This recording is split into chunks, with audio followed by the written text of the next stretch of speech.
Malam itu, di ruang tengah rumah besar keluarga Wirahadi, 11 anggota keluarga duduk mengelilingi saya seperti hakim mengelilingi terdakwa. Ibu mertua saya mendorong selembar surat ke depan wajah saya. Tanda tangani. Atau kamu keluar malam ini juga tanpa membawa apapun, katanya. Saya menatap surat pelepasan hak atas rumah yang saya dan suami bangun dengan keringat sendiri. Lalu saya menarik napas, membuka tas, dan mengeluarkan sebuah map coklat tua. Saat saya meletakkan isi map itu di atas meja, satu persatu, wajah mereka berubah pucat. Karena di antara seluruh orang di ruangan ini, hanya saya yang tahu hukum. Dan hanya saya yang menyimpan dokumen yang sebenarnya. Halo, sahabat kisah. Selamat datang kembali di kanal ini. Tempat kita belajar bahwa kesabaran bukan kelemahan. Dan bahwa setiap kejahatan meninggalkan jejak di atas kertas. Sebelum kita mulai, tekan tombol subscribe dan nyalakan lonceng, supaya kalian tidak ketinggalan akhir dari kisah ini. Karena malam itu, di ruang tengah yang penuh kebencian, semuanya baru saja dimulai. Nama saya Maharani. Orang memanggil saya Rani. Usia saya 33 tahun. Saya bekerja sebagai notaris di sebuah kantor kecil di kawasan Bintaro. Sudah 8 tahun saya menekuni profesi ini. Pekerjaan saya sederhana di mata orang. Saya membaca surat, memeriksa keaslian dokumen, dan menyaksikan orang menandatangani perjanjian. Tetapi saya tahu satu hal yang sering dilupakan orang. Sehelai kertas yang dibuat dengan benar bisa lebih kuat daripada teriakan paling keras sekalipun. Saya tinggal di sebuah rumah 2 lantai di Bintaro bersama suami saya, Damar, dan putri kami, Kayla, yang baru berusia 4 tahun. Rumah itu tidak mewah, tetapi setiap sudutnya kami bangun bersama. Lantai keramik di ruang tamu, dapur yang menghadap taman kecil, kamar Kayla dengan dinding berwarna biru muda. Semua itu kami cicil selama bertahun-tahun. Damar bekerja sebagai supervisor di sebuah perusahaan logistik. Ia bukan lelaki jahat. Setidaknya, dulu saya percaya begitu. Ia lembut.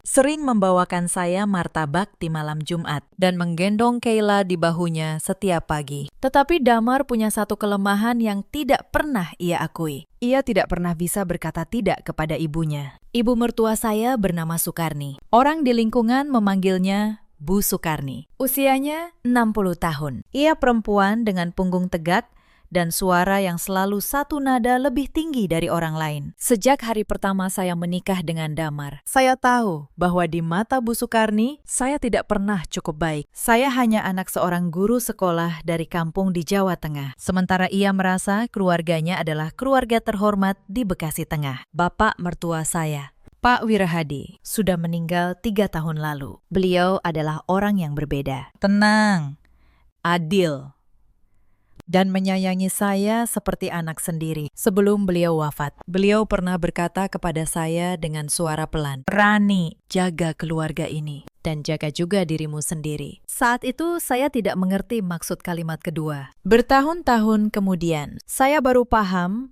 bahwa beliau sudah melihat apa yang akan datang. Selain Damar, ada satu orang lagi di keluarga itu yang harus kalian kenal. Namanya Wulan. Ia adik perempuan Damar, berusia 30 tahun. Wulan cantik, pandai berbicara, dan tahu persis bagaimana membuat ibunya tersenyum. Ia juga tahu persis bagaimana membuat saya merasa seperti orang asing di tengah keluarga sendiri. Wulan belum menikah. Ia tinggal berpindah-pindah, kadang di kos, kadang menumpang di rumah teman. Dan setiap kali ia kehabisan uang, ia selalu kembali ke pelukan ibunya. Sejak kecil, kata Damar, Wulan selalu menjadi anak kesayangan. Apapun yang ia inginkan, Bu Sukarni akan berusaha memberinya. Maka tidak heran, Wulan tumbuh dengan keyakinan bahwa dunia dan isi rumah ini memang seharusnya menjadi miliknya. Termasuk rumah yang saya bangun dengan keringat saya sendiri. Saya tidak tahu di awal pernikahan saya bahwa ibu dan anak perempuan itu sudah lama menyimpan satu rencana. Sebuah rencana yang melibatkan rumah, surat,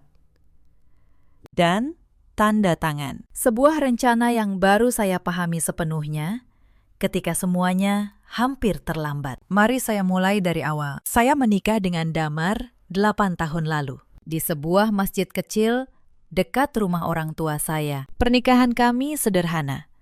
Tidak ada gedung mewah, tidak ada ribuan tamu. Hanya keluarga, tetangga, dan doa.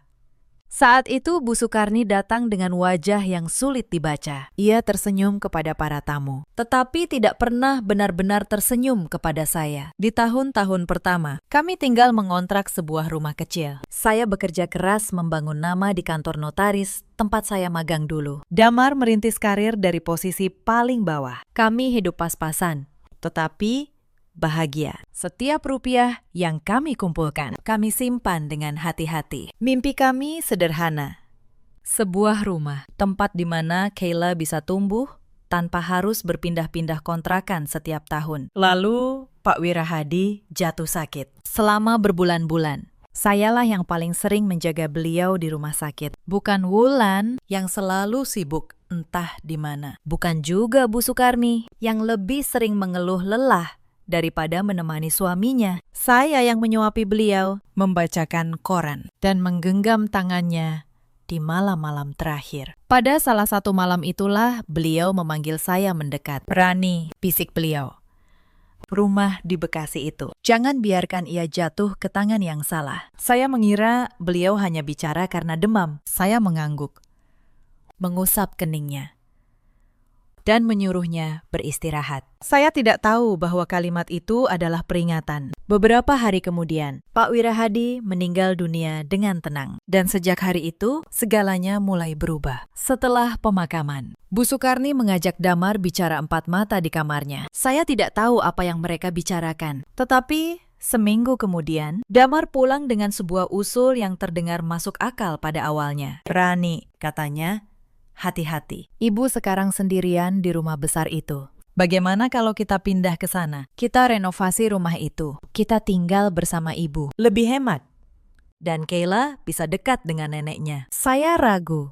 Hati kecil saya berbisik bahwa ini bukan ide yang baik. Tetapi saya melihat wajah Damar yang penuh harap. Saya melihat Kayla yang membutuhkan ruang lebih luas. Dan saya berpikir, mungkin tinggal bersama bisa memperbaiki hubungan saya dengan Bu Sukarni. Maka, saya mengangguk. Itulah kesalahan pertama saya. Sebelum kami benar-benar pindah, ada satu pertanda yang seharusnya saya baca lebih serius. Saat kami membicarakan rencana renovasi, saya mengusulkan agar semua pengeluaran dicatat dan agar kepemilikan rumah diperjelas secara hukum sejak awal. Damar menolak dengan halus. "Jangan begitu, Rani. Nanti ibu tersinggung.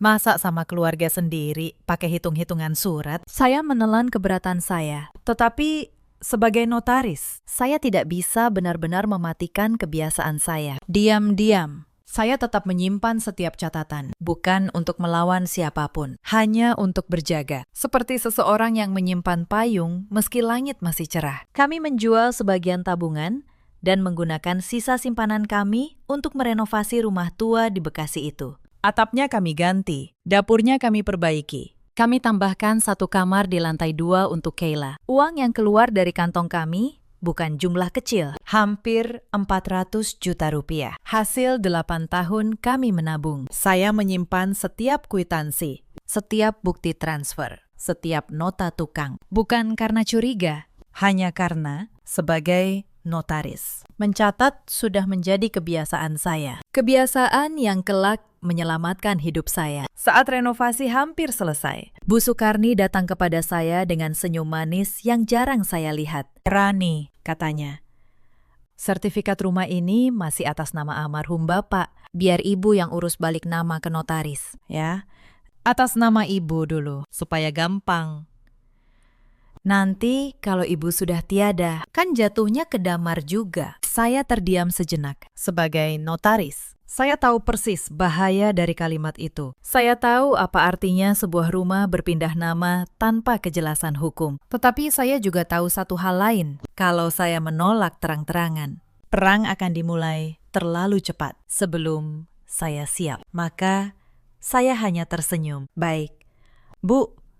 Nanti saya bantu siapkan dokumennya." Yang tidak Bu Sukarni tahu, saya tidak pernah berniat menyerahkan dokumen apapun begitu saja. Malam itu, Di kamar, saya membuka laptop dan mulai menyusun rencana saya sendiri. diam-diam. Sabar, karena saya tahu di luar sana ada banyak perempuan yang kehilangan segalanya hanya karena percaya pada janji manis. Dan saya bersumpah, saya tidak akan menjadi salah satu dari mereka. Kami resmi pindah ke rumah Bekasi itu pada awal musim hujan. Hari pertama, saya masih percaya bahwa keputusan ini bisa berhasil. Saya menata kamar Kayla, memasang gorden baru, dan memasak rendang kesukaan Damar untuk makan malam pertama kami sekeluarga. Tetapi malam itu, di meja makan, Bu Sukarni hanya mencicipi sedikit, lalu meletakkan sendoknya. "Rendangmu terlalu manis," katanya datar. Di keluarga ini, kami tidak terbiasa makan masakan kampung. Damar tidak berkata apa-apa.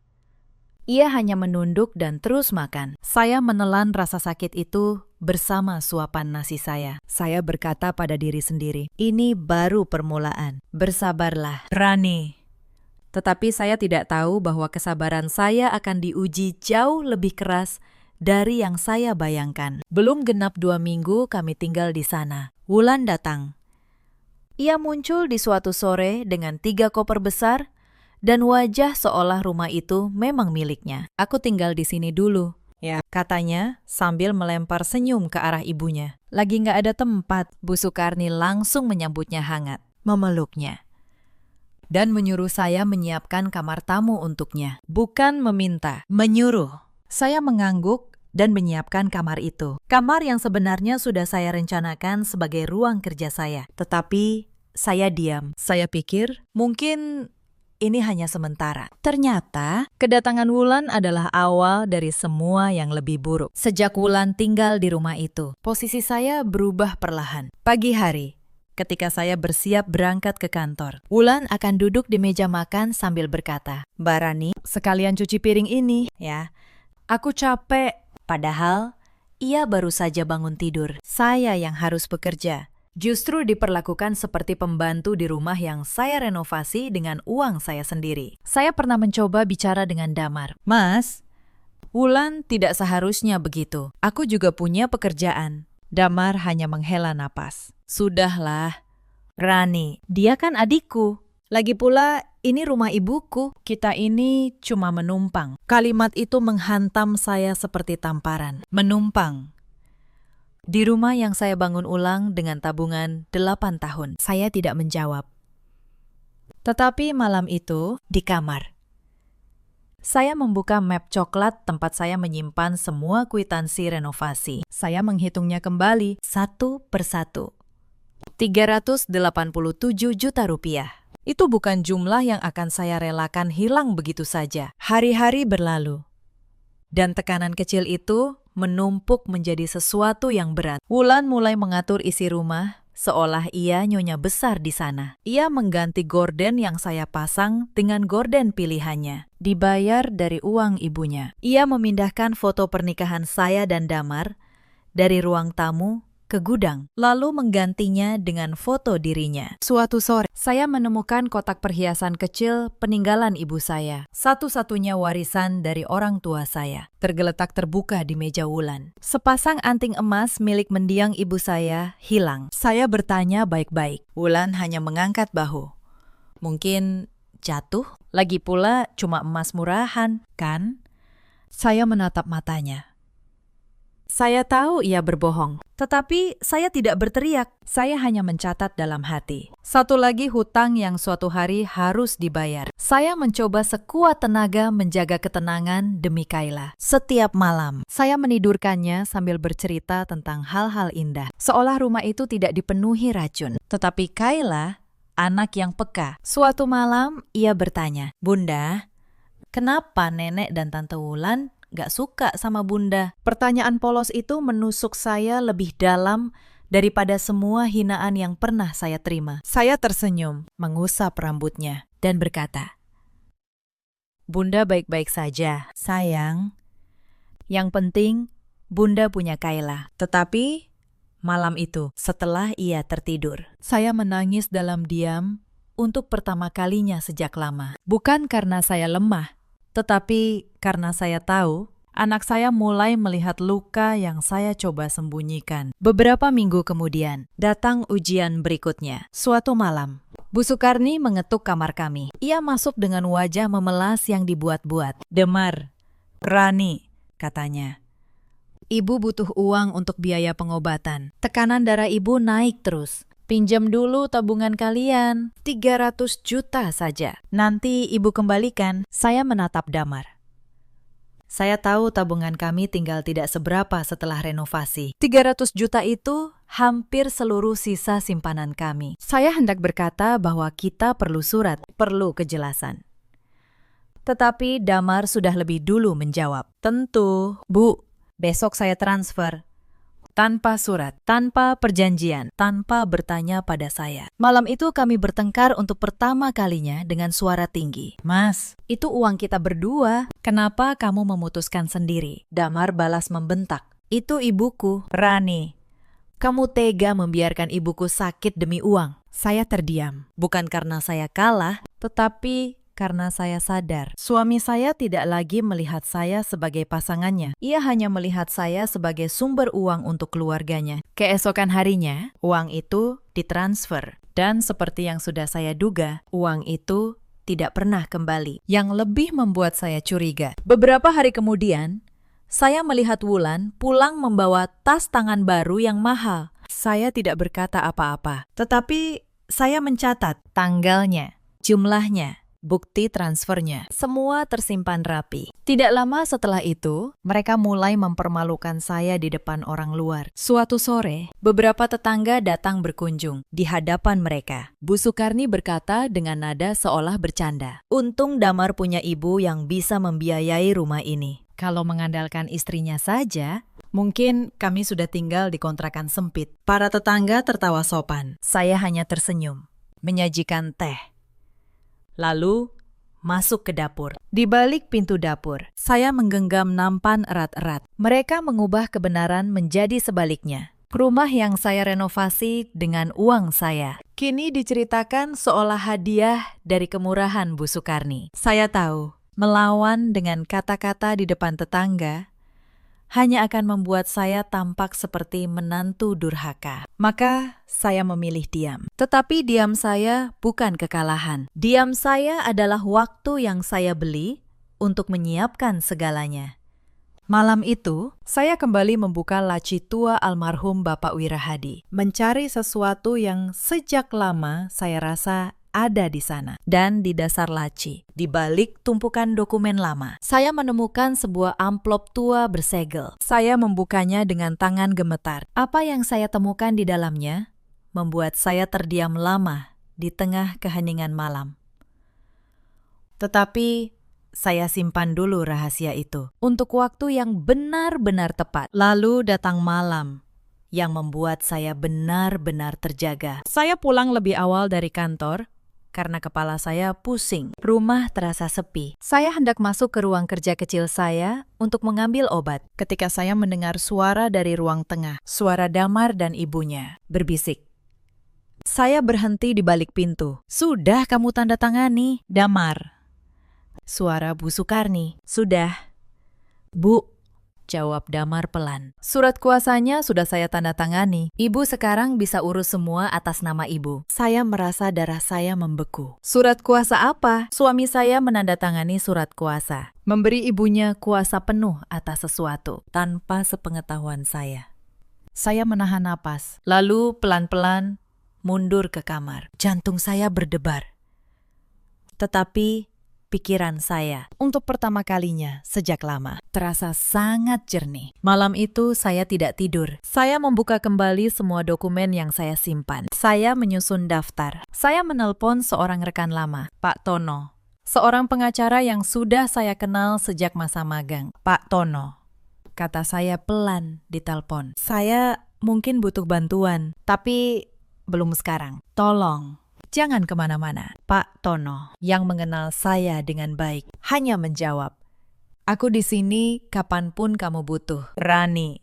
Sejak malam itu, saya mulai bekerja diam-diam. Saya menyalin sertifikat asli rumah yang ternyata masih tersimpan di laci tua Bapak Wirahadi. Sesuatu yang Bu Sukarni tidak pernah tahu. Saya juga menemukan sesuatu yang jauh lebih penting di dalam laci itu. Sesuatu yang akan mengubah segalanya. Tetapi saya simpan dulu rahasia itu untuk waktu yang tepat. Sementara saya menyiapkan diri. Mereka pun bergerak lebih jauh. Suatu sore, saya tidak sengaja mendengar Bu Sukarni berbicara dengan seseorang melalui telepon di ruang tamu. Ia membahas tentang menjaminkan sertifikat rumah ke bank untuk mengambil pinjaman besar. Darah saya berdesir. Mereka berniat menggadaikan rumah yang saya renovasi. Rumah yang bahkan belum sah menjadi milik siapapun. Untuk mendapatkan uang. Seandainya rencana itu berhasil dan cicilannya macet. Rumah itu bisa disita bank. Dan saya, beserta Kayla, akan kehilangan segalanya tanpa sisa. Malam itu, saya menghubungi Pak Tono dengan tangan masih gemetar. Pak Tono, kata saya, mereka mau menjaminkan rumah ke bank. Rumah yang masih atas nama almarhum. Pak Tono terdiam sejenak. Lalu berkata, Rani, dengarkan aku. Selama rumah itu masih atas nama almarhum, dan belum dibagi waris, bank yang teliti tidak akan berani menerimanya sebagai jaminan tanpa persetujuan seluruh ahli waris. Tugasmu sekarang adalah memastikan posisimu sebagai ahli waris yang berkepentingan tercatat dengan jelas. Simpan semua bukti. Jangan bertindak gegabah. Saya mengikuti nasihatnya. Diam-diam. Saya menyiapkan surat keberatan resmi yang sewaktu-waktu bisa saya ajukan untuk menghalangi setiap upaya menjaminkan rumah itu. Saya membangun benteng saya, bata demi bata, di tengah keheningan malam. Hari-hari berikutnya, tekanan semakin meningkat. Bulan mulai terang-terangan kasar. Suatu pagi, saat saya sedang menyuapi Kayla, ia melintas dan berkata cukup keras agar semua orang mendengar. Kayla, kasihan ya. Ibumu cuma anak guru kampung. Untung ada nenek yang kaya. Saya menggenggam sendok erat-erat. Saya ingin membentak, tetapi saya menatap mata Kayla yang polos. Dan saya menelan amarah itu. Bukan saat ini, kata saya pada diri sendiri. Belum saatnya. Lalu, suatu sore, Bu Sukarni memanggil saya ke ruang tamu. Tetapi sebelum sore itu, ada satu hal lagi yang saya temukan, dan itu membuat saya semakin waspada. Suatu siang, saat membereskan meja kerja Wulan untuk mencari gunting, saya menemukan beberapa lembar kertas latihan. Di atasnya, berulang kali, ada coretan tanda tangan. Tanda tangan saya. Wulan sedang berlatih meniru tanda tangan saya. Tangan saya dingin. Mereka tidak hanya berniat memaksa saya menandatangani surat. Jika saya menolak terus, mereka bahkan siap memalsukan tanda tangan saya. Saya memotret kertas-kertas itu diam-diam, lalu meletakkannya kembali persis seperti semula. Satu lagi bukti masuk ke dalam map coklat saya. Dan satu lagi alasan bagi saya untuk bergerak lebih cepat. Di sana sudah duduk Wulan dan seorang lelaki asing berjas. Rani, kata Bu Sukarni dengan nada manis yang menipu. Ini Pak Hendra, notaris kenalan kami. Kami sudah menyiapkan surat. Rumah ini akan Ibu hibahkan kepada Wulan. Kamu cukup tanda tangan di sini sebagai saksi keluarga. Saya melihat surat itu. Sebuah akta hibah yang memindahkan kepemilikan rumah. Rumah yang saya renovasi dengan uang saya kepada Wulan. Dan mereka memanggil notaris kenalan mereka sendiri untuk melegalkannya. Mereka pikir saya tidak akan mengerti. Mereka pikir saya hanya menantu lugu dari kampung. Saya menatap akta itu lama. Lalu saya tersenyum tipis. Boleh saya baca dulu? Bu, namanya juga dokumen penting. Bu Sukarni mengerutkan kening, tetapi mengangguk. Saya membaca setiap baris dan di dalam hati, saya menemukan 3 cacat hukum yang fatal dalam dokumen itu. Pertama, objek yang dihibahkan adalah rumah yang masih atas nama orang yang sudah meninggal, sehingga belum sah untuk dialihkan. Kedua, hibah itu dibuat tanpa melibatkan seluruh pihak yang berhak atas warisan. Ketiga, dokumen itu sama sekali tidak menyebut dana renovasi ratusan juta yang telah saya keluarkan. Tetapi saya tidak mengatakannya saat itu. Saya hanya berkata, saya perlu waktu untuk mempertimbangkan. Bu, Ini menyangkut masa depan Kayla juga. Wajah Bu Sukarni mengeras. Wajah Wulan berubah masam. Tetapi mereka tidak bisa memaksa saya menandatangani saat itu juga. Dan waktu, sedikit demi sedikit, mulai berpihak kepada saya. Malam itu, Saya menelpon Pak Tono kembali. Pak Tono, kata saya.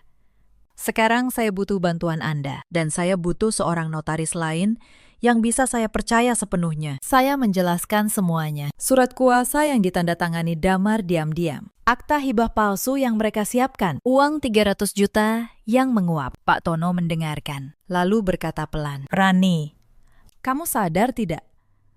Dengan semua dokumen yang kamu simpan, posisimu jauh lebih kuat dari yang mereka kira. Saya menjawab, tenang, saya sadar. Pakistan. Saya hanya menunggu mereka melangkah terlalu jauh. Dan mereka melangkah terlalu jauh, lebih cepat dari yang saya bayangkan. 3 hari kemudian, Ketegangan memuncak. tetapi sebelum malam itu, ada satu kejadian yang akhirnya mematahkan harapan terakhir saya pada Damar. Suatu malam saat makan, Bu Sukarni kembali menyindir saya. Kali ini lebih tajam. Menantu yang tahu diri itu menurut pada keluarga suaminya, bukan malah menyimpan-nyimpan surat seperti maling. Saya menahan diri. Tetapi kali ini saya menoleh kepada Damar, Berharap. sekali saja ia membela saya. Damar meletakkan sendoknya, lalu berkata dengan suara dingin yang belum pernah saya dengar sebelumnya. Ibu benar. Rani, kamu terlalu banyak menghitung. Kalau memang merasa tidak nyaman di rumah keluargaku. Mungkin lebih baik kamu pikirkan baik-baik posisimu. Kalimat itu dari mulut suami saya sendiri, di depan ibunya dan adiknya. Terasa seperti pintu yang ditutup pelan-pelan tepat di depan wajah saya. Malam itu, saya tidak lagi menangis. Saya hanya merasa sangat tenang. Tenang, seperti orang yang akhirnya tahu. Ia hanya bisa mengandalkan dirinya sendiri. Lalu tiba hari ketiga itu. Saya pulang kerja dan mendapati barang-barang saya dan Kayla sudah dikemas dalam beberapa kardus, ditumpuk di teras. Wulan berdiri di pintu dengan tangan terlipat. Mbak Rani, Katanya sinis. Ibu bilang, kalau Mbak nggak mau tanda tangan, ya nggak usah tinggal di sini lagi. ini rumah keluarga kami. Saya menatap kardus-kardus itu. Saya menatap baju-baju Kayla yang dilipat asal-asalan. Dan untuk sesaat, saya merasa tubuh saya gemetar oleh amarah. Tetapi, saya tidak menangis. Saya tidak berteriak. Saya hanya berkata pelan. Baik, kalau itu yang kalian mau. Mari kita bicarakan baik-baik. Malam ini, Panggil semua keluarga. Wulan menyeringai. Mengira saya menyerah. Bagus. Biar semua jadi saksi, kamu pergi dari sini. Ia tidak tahu. Malam itu bukan malam saya pergi. Malam itu adalah malam yang sudah saya persiapkan sejak lama. Sebelum malam pertemuan keluarga itu tiba, saya menghabiskan sore di kantor Pak Tono. Kami menyusun semuanya dengan rapi, seperti membangun benteng dari kertas. Saya membawa sertifikat asli rumah yang masih tercatat atas nama almarhum Pak Wirahadi. Saya membawa seluruh bukti transfer dan kwitansi renovasi. Total 387 juta rupiah. Saya membawa bukti transfer 300 juta kepada Bu Sukarni yang tidak pernah kembali. Dan saya membawa salinan surat kuasa yang ditandatangani Damar diam-diam, beserta draft akta hibah palsu yang mereka siapkan. Pak Tono memeriksa akta hibah itu dengan kacamata di ujung hidungnya. Lalu ia tersenyum. Rani, Ini cacat hukum di 3 tempat. Pertama, rumah ini masih atas nama almarhum, jadi belum bisa dihibahkan oleh Bu Sukarni sebelum proses waris selesai. Kedua, hibah seperti ini membutuhkan persetujuan seluruh ahli waris. dan Kamu, sebagai istri sah Damar, punya kepentingan hukum di sini. Ketiga, akta ini dibuat tanpa mencantumkan dana renovasi yang kamu keluarkan. Secara hukum, kamu punya hak tagih. Saya mengangguk. Saya sudah tahu semua itu. Tetapi mendengarnya dari mulut seorang pengacara membuat saya semakin yakin. Lalu, saya mengeluarkan satu dokumen terakhir dari dalam map saya. Dokumen yang saya temukan di laci tua Bapak Wirahadi. Dokumen yang belum pernah saya tunjukkan kepada siapapun. Pak Tono membaca dokumen itu. Dan untuk pertama kalinya sepanjang sore itu, ia terdiam cukup lama. Rani, katanya akhirnya. Kamu sadar apa artinya ini? Saya mengangguk pelan. Saya sadar. Pakistan. Itulah sebabnya saya menunggu sampai malam ini. Saya tidak akan menceritakan dulu apa isi dokumen itu. Karena malam itu, Di ruang tengah. Merekalah yang akan mengetahuinya lebih dulu. Sebelum saya pulang dari kantor Pak Tono sore itu, kami menyusun satu langkah terakhir yang akan mengunci segalanya. Saya meminta seorang notaris netral, rekan terpercaya saya, untuk membuat akta otentik yang mencatat seluruh fakta, dana renovasi yang saya keluarkan, dengan rincian dan bukti. Keberadaan sertifikat asli atas nama almarhum dan keberadaan surat wasiat yang saya temukan. Akta itu dibuat secara sah, berdampingan dengan seluruh bukti pendukung. Sehingga tidak ada satu pihak pun yang nanti bisa menyangkal bahwa dokumen-dokumen ini sudah ada dan tercatat resmi sebelum malam pertemuan keluarga. Dengan ini, Kata Pak Tono sambil tersenyum tipis. Kalau mereka mencoba memalsukan apapun setelah malam ini, justru merekalah yang akan terjerat. Kamu sudah memagari diri dari segala arah. Rani, Saya mengangguk. Saya tidak ingin menang dengan kebetulan. Saya ingin menang dengan kepastian. Malam pertemuan keluarga tiba. Ruang tengah rumah besar itu penuh. Bu Sukarni duduk di kursi utama seperti seorang ratu. Di sebelahnya, Wulan. Dengan senyum kemenangan yang sudah ia siapkan. Damar duduk di sudut, menunduk.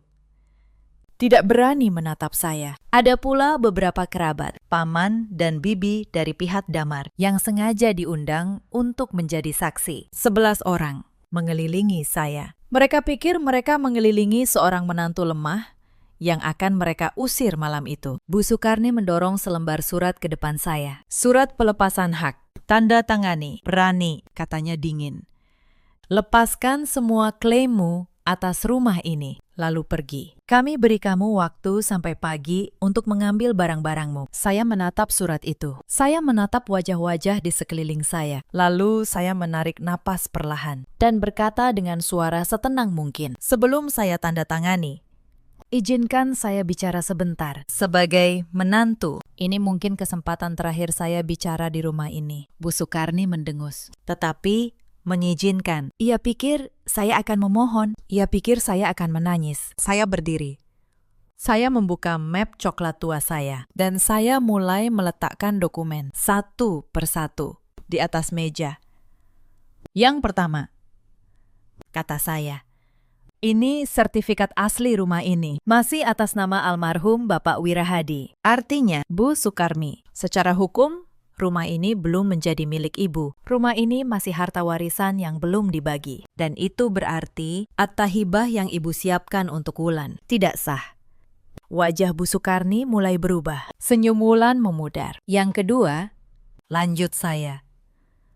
Meletakkan setumpuk kertas. Ini seluruh bukti transfer dan kwitansi renovasi rumah ini. 387 juta rupiah. Uang saya dan Damar. Secara hukum, saya punya hak tagih atas seluruh jumlah ini terhadap siapapun yang mengklaim rumah ini. Terdengar bisik-bisik di antara para kerabat. Paman Damar mulai mengerutkan kening ke arah Bu Sukarni. Yang ketiga, saya meletakkan bukti transfer berikutnya. 300 juta yang ibu pinjam dengan alasan biaya pengobatan. Uang yang tidak pernah kembali. Dan yang anehnya, beberapa hari setelah uang itu cair, Wulan membeli tas dan barang-barang mewah baru. Wajah Wulan memerah. Itu fitnah, teriaknya.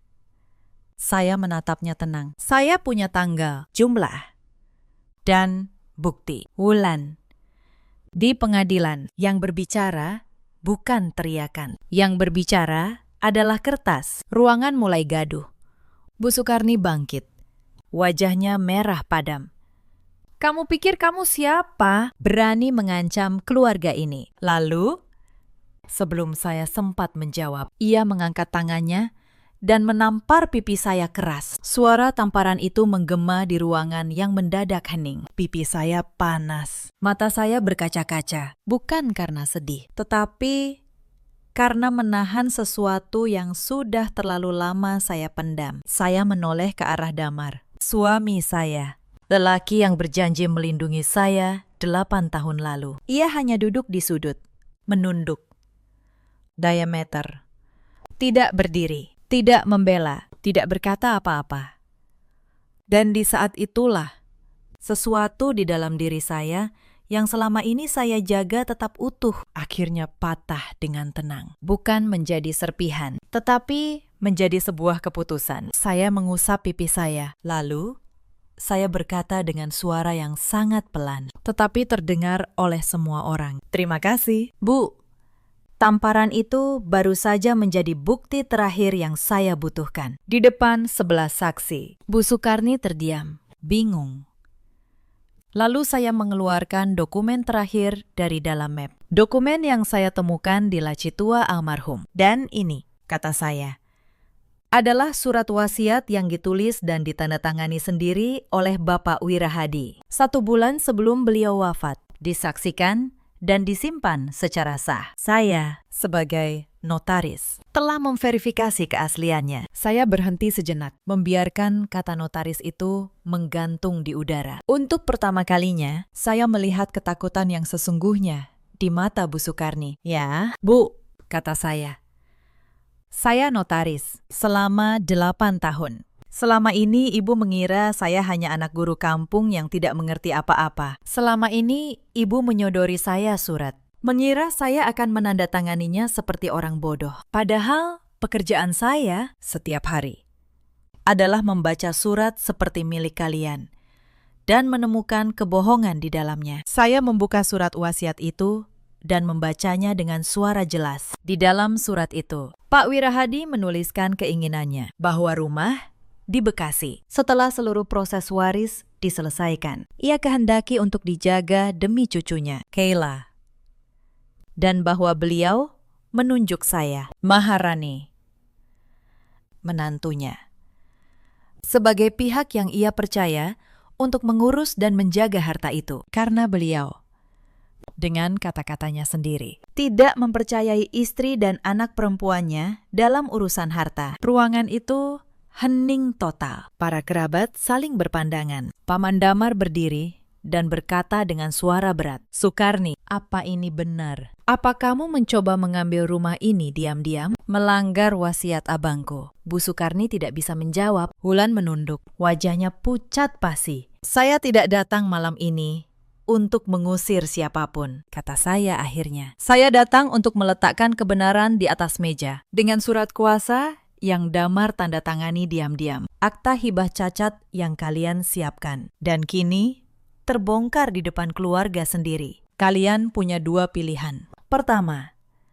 kita selesaikan ini di pengadilan, di mana semua dokumen ini akan saya serahkan, termasuk dugaan penggelapan uang 300 juta. Atau kedua, kita selesaikan secara adil. Rumah ini dikembalikan ke status waris yang sah, dijaga demi Kayla, sesuai wasiat almarhum. Dan uang renovasi, serta uang yang ibu pinjam, dikembalikan sesuai hukum. Tidak ada yang berani membantah. Karena, untuk pertama kalinya, mereka berhadapan bukan dengan menantu yang lemah, tetapi dengan seseorang yang memegang hukum di tangannya. Malam itu pertemuan keluarga berakhir tanpa tanda tangan apapun di surat pelepasan hak. Para kerabat pulang dengan wajah yang berbeda dari saat mereka datang. Mereka datang untuk menyaksikan seorang menantu diusir. Mereka pulang dengan keraguan besar terhadap Bu Sukarni dan Wulan. Saya membawa Kayla ke kamar, menidurkannya, lalu duduk sendiri di teras hingga larut. Saya tidak merasa menang. Saya hanya merasa lelah. Lelah karena harus melawan keluarga yang seharusnya menjadi tempat saya berlindung. Tetapi saya tahu ini belum selesai. Orang seperti Bu Sukarni tidak akan menyerah hanya karena 1 malam. Dan saya benar. Keesokan paginya, Bu Sukarni berusaha mengubah strategi. Ia mendatangi saya di dapur. Kali ini dengan nada lembut yang dibuat-buat. Rani, katanya, kemarin malam ibu hilaf. Kita ini keluarga. Tidak perlu sampai ke pengadilan, kan? Malu didengar tetangga. Bagaimana kalau kita selesaikan baik-baik di antara kita saja? Saya menatapnya. Saya tahu persis. Ini bukan permintaan maaf. Ini upaya untuk menarik kembali masalah ke ruang gelap, jauh dari saksi dan dokumen. Tempat ia bisa kembali berkuasa. Bu, kata saya, tenang. Saya juga tidak ingin ke pengadilan. Tetapi, penyelesaian baik-baik harus tetap di atas kertas. Dengan notaris yang netral. Bukan kenalan, Ibu. Dengan persetujuan seluruh ahli waris. Itu bukan karena saya tidak menghormati ibu. Itu justru supaya tidak ada lagi yang bisa dicurangi di kemudian hari. Wajah Bu Sukarni mengeras lagi. Karena ia tahu, di atas kertas yang sah, ia tidak bisa lagi bermain. Beberapa hari kemudian, Sesuatu yang tidak saya duga terjadi. Pak Hendra, notaris kenalan mereka yang menyiapkan akta hibah palsu itu, menghubungi saya. Suaranya gugup. Ibu Maharani, katanya. Saya tidak tahu kalau dokumen yang diminta keluarga itu menyangkut harta waris yang belum dibagi. Saya hanya diminta membuatkan draft. Saya mohon, jangan laporkan saya ke majelis pengawas notaris. Saya menarik napas. Saya tahu betul betapa seriusnya pelanggaran semacam itu bagi seorang notaris. Pak Hendra, kata saya tidak akan melaporkan Anda. Asalkan Anda bersedia memberikan keterangan jujur tentang bagaimana akta itu diminta dibuat dan oleh siapa. Ia setuju tanpa ragu. Dan dengan itu, satu lagi bukti jatuh ke tangan saya. Tekanan terhadap Bu Sukarni dan Wulan semakin besar. Para kerabat mulai menjauh. Paman Damar, yang dihormati di keluarga itu, secara terbuka menyatakan bahwa wasiat almarhum Pak Wirahadi harus dihormati. Tetangga mulai berbisik. Dan Wulan, yang selama ini hidup dari kemurahan ibunya, mulai panik. Karena rencananya untuk memiliki rumah itu hancur berantakan. Dalam keputusasaannya, Wulan melakukan kesalahan terakhir. Suatu malam, ia menemui saya dan mencoba menyuap saya. Mbak Rani, Katanya, suaranya kini manis. bagaimana kalau begini? Mbak diam saja soal semua dokumen itu. Nanti aku kasih Mbak 50 juta. Anggap saja damai. Saya menatapnya. Lalu saya mengeluarkan ponsel saya yang sejak tadi merekam pembicaraan kami. Wulan, Kata saya pelan, kamu baru saja mencoba menyuap seseorang untuk menyembunyikan dugaan penggelapan. Dan kamu melakukannya di depan rekaman. Wajah Wulan membeku. Ia berdiri, gemetar, lalu pergi tanpa berkata apa-apa. Itu adalah terakhir kalinya ia berani mencoba mengakali saya. Sementara itu, hubungan saya dengan Damar sampai pada titik yang tidak bisa diperbaiki. Suatu malam, ia datang ke kamar, duduk di tepi tempat tidur, dan untuk pertama kalinya dalam waktu yang lama, ia menatap mata saya. Rani, Katanya, suaranya bergetar. Maafkan aku terlalu takut pada ibuku. Aku tahu aku salah. Saya menatapnya lama. Dulu, kalimat itu mungkin sudah cukup untuk meluluhkan hati saya. Tetapi malam ketika ia membiarkan ibunya menampar saya tanpa bergerak sedikit pun, sesuatu di dalam diri saya telah berubah selamanya. Mas, kata saya pelan. aku tidak membenci kamu, tapi aku tidak bisa lagi berpura-pura bahwa rumah ini, keluarga ini, adalah tempat yang aman untuk Kayla tumbuh. Selama bertahun-tahun, aku menahan semuanya, berharap kamu akan berdiri di sampingku. Sekali saja. Tapi kamu tidak pernah memilih aku. Kamu selalu memilih untuk diam. Damar menunduk. Air mata mengalir di pipinya. Tetapi air mata terlambat tidak bisa menghapus tahun-tahun ketika ia memilih diam. Saya tidak langsung mengambil keputusan tentang pernikahan kami malam itu. Tetapi saya tahu, apapun yang terjadi, saya tidak akan pernah lagi membiarkan diri saya menjadi orang yang lemah di rumah ini. Proses hukum berjalan. Kali ini sepenuhnya di jalur yang sah. Dengan bantuan Pak Tono dan seorang notaris netral yang saya percaya, kami mengurus pembagian waris rumah Bekasi sesuai hukum dan sesuai wasiat almarhum Pak Wirahadi. Akta hibah palsu yang disiapkan Bu Sukarni dinyatakan batal demi hukum. Surat kuasa yang ditandatangani Damar diam-diam tidak punya kekuatan apapun karena dibuat di atas harta yang belum menjadi hak Bu Sukarni. Hasil akhirnya jelas. Rumah itu sesuai wasiat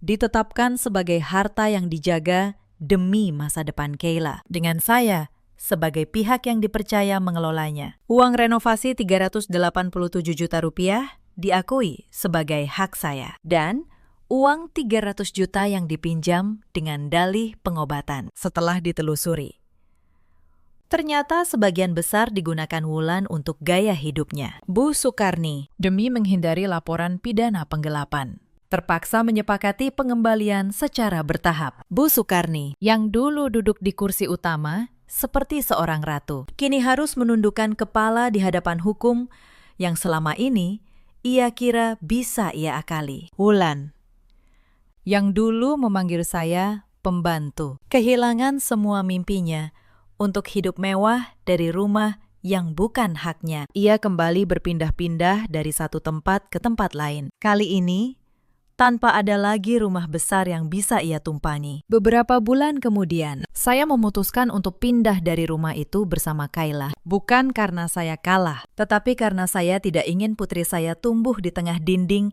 yang menyimpan begitu banyak kebencian. Saya menyewa rumah kecil yang sederhana, tidak jauh dari kantor saya di Bintaro. Rumah yang tidak mewah, tetapi penuh ketenangan. Sebelum saya benar-benar pergi, ada satu pagi yang tidak akan saya lupakan. Bu Sukarni, untuk pertama kalinya, datang kepada saya tanpa kemarahan, tanpa nada tinggi. Ia berdiri di ambang pintu kamar saya, terlihat jauh lebih tua dari biasanya. "Rani," katanya pelan.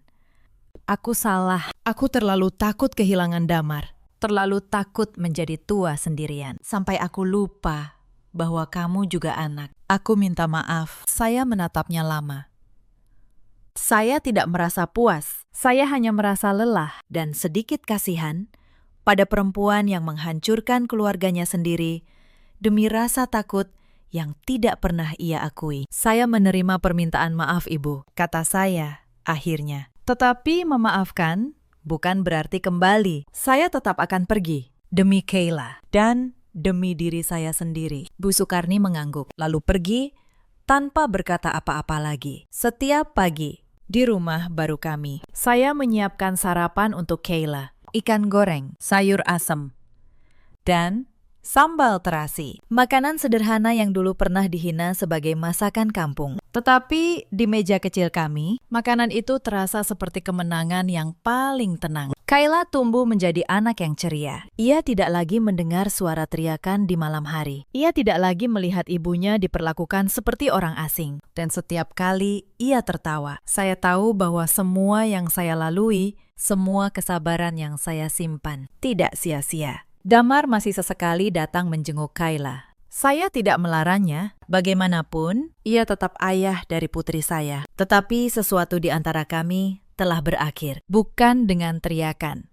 bukan dengan kebencian, hanya dengan kesadaran yang tenang bahwa cinta tanpa keberanian untuk melindungi pada akhirnya bukanlah cinta yang bisa saya pertahankan. Suatu malam, ketika Kayla sudah tertidur, saya membuka kembali map coklat tua saya. Map yang telah menyelamatkan saya. Di dalamnya masih tersimpan salinan surat wasiat almarhum Pak Wirahadi. Saya membacanya sekali lagi. Dan saya teringat kalimat terakhir beliau di rumah sakit dulu. "Rani, jaga keluarga ini. Dan jaga juga dirimu sendiri." Untuk pertama kalinya, saya benar-benar memahami maksud beliau. Beliau sudah melihat semuanya. Dan beliau mempercayakan kebenaran itu kepada satu-satunya orang yang ia yakini akan menjaganya.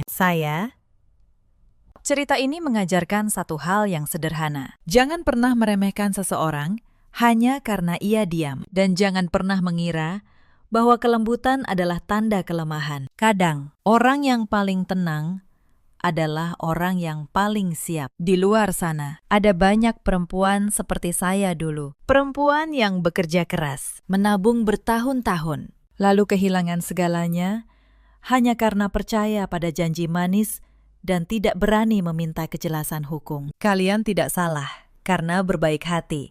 Tetapi ingatlah, kebaikan tanpa kejelasan akan selalu dimanfaatkan oleh orang yang serakah. Mintalah surat. Mintalah kejelasan, simpanlah bukti. Bukan karena kalian curiga, tetapi karena kalian menghargai diri kalian sendiri. Di luar sana juga ada banyak suami seperti Damar, lelaki yang tidak jahat, tetapi terlalu lemah untuk berdiri di saat istrinya paling membutuhkan. Kepada para suami, ketahuilah, diam di saat orang yang kalian cintai disakiti adalah bentuk pengkhianatan yang paling halus. Dan ada pula para ibu mertua yang karena takut kehilangan kuasa atas anak lelakinya, justru menghancurkan rumah tangga anaknya sendiri. Dalam hidup, kita selalu punya pilihan untuk diam atau untuk berdiri, untuk menyerah, atau untuk menjaga harga diri kita dengan cara yang benar. Saya memilih untuk berdiri, tanpa kebencian, tanpa kekerasan, hanya dengan kebenaran